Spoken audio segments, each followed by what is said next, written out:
What's going on, guys? We're gonna do a quick little update video. I haven't posted anything in a while. Been really busy. Christmas season with the move. I moved up to Washington area and started working on the car, which you saw the first start hopefully was in another video on my channel. Now I've got almost 2,000 miles with the single turbo done. A couple kinks that we're still working on fueling. These N54s love to have problems fueling, but I want to show you guys the car, where it stands, what we got going on, and what's coming up next. So let's check it out.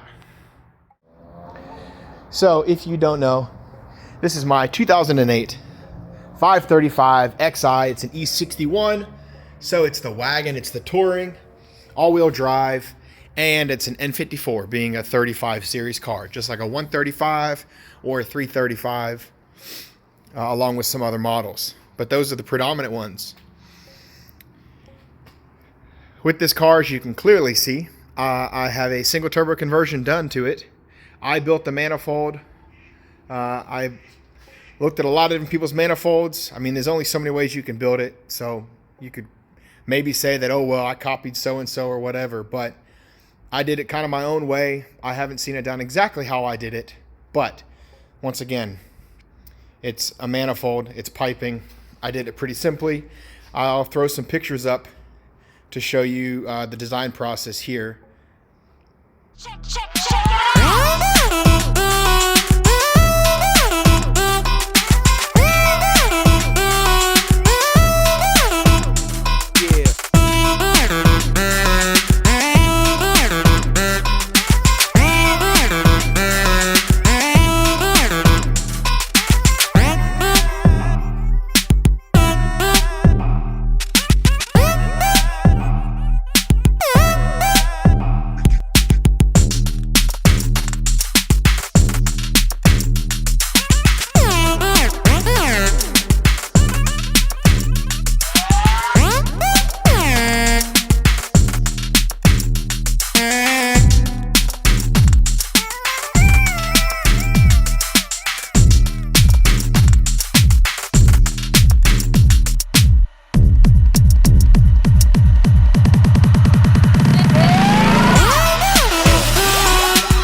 So there you can see the manifold. I'm running a max speeding rods GT35 replica clone, or GT35 turbo, whatever. 3582 is another name for it. It's loosely a 62 millimeter compressor and turbine. I think it's 61 and change compressor and like a 62.4 rear housing. But essentially it's a 62 millimeter. It's a journal bearing. It is anti-surge. I have the filter on, but underneath it has the anti-surge holes. Not a T51, unfortunately, but still sounds really good. I'm working on doing some driving video and set up one, maybe two microphones. Have one here in the engine bay to hear the induction noise, and have one in my trunk to hear some good exhaust tones while driving.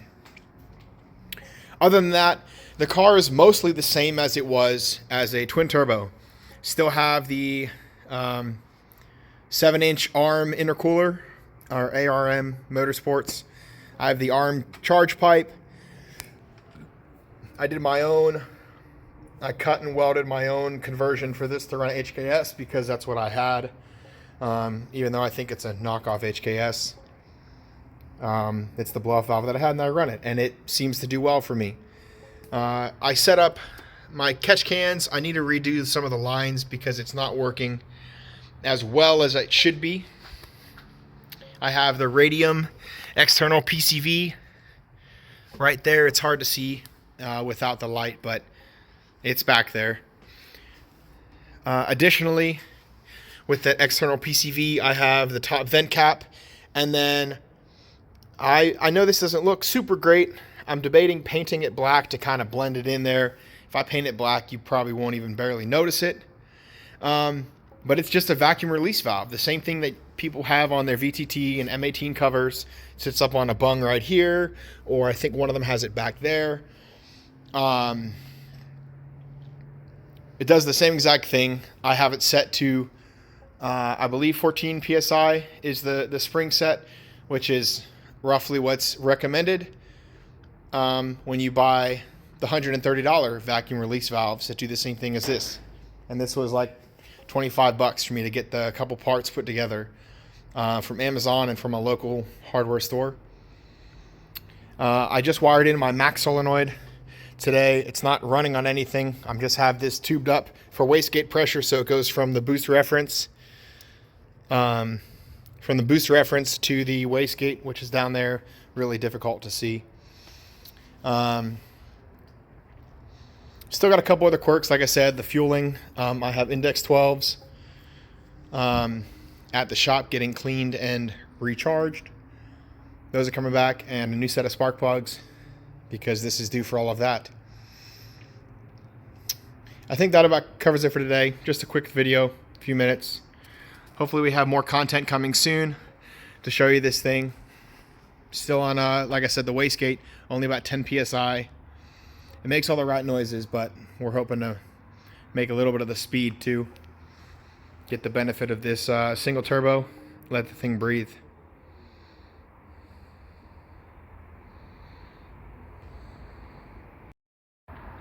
So that's all I got for today. A little quick update on the car. Hopefully there's more to come here shortly.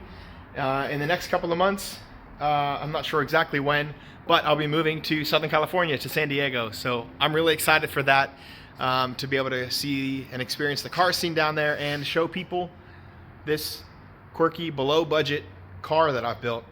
All in all, even with the single turbo, I'm still sub $10,000 into this. You know, some people buy their 335s for 6, 8, 10 grand, and that's their starting point. And I bought this mostly blown up, the motor, completely rebuilt that, basically rebuilt the whole motor other than pistons.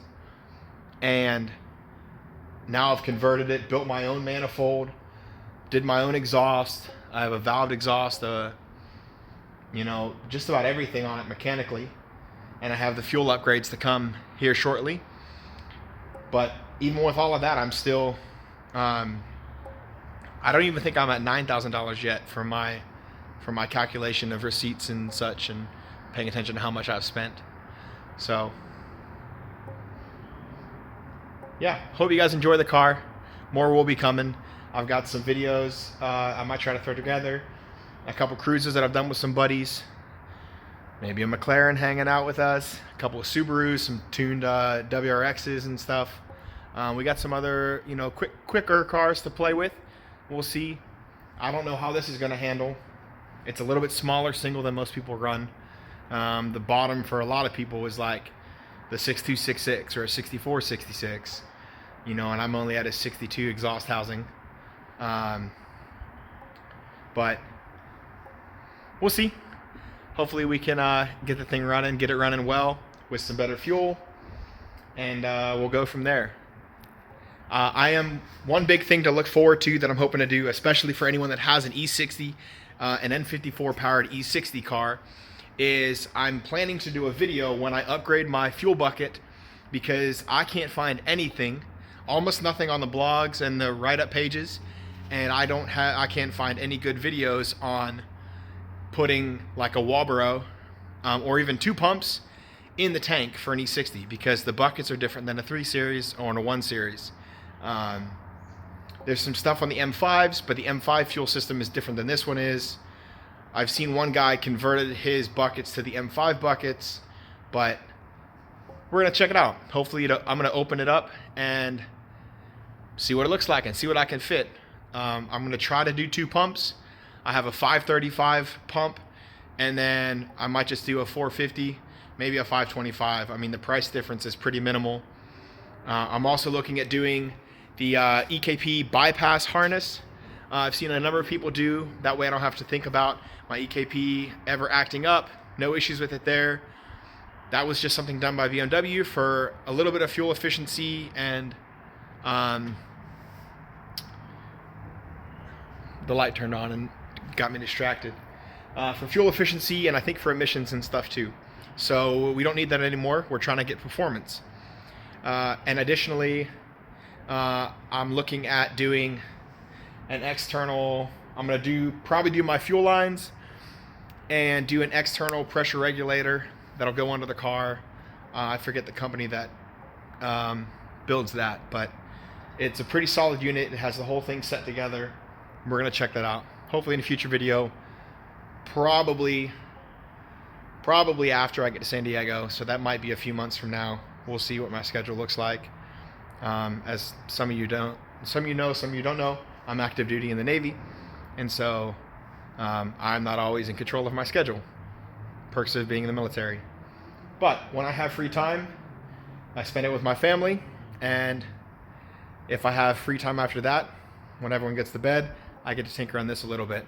So hope you guys stay for a couple more videos and some more content. We're looking forward to making some more stuff in San Diego. We'll catch you next time. Be blessed.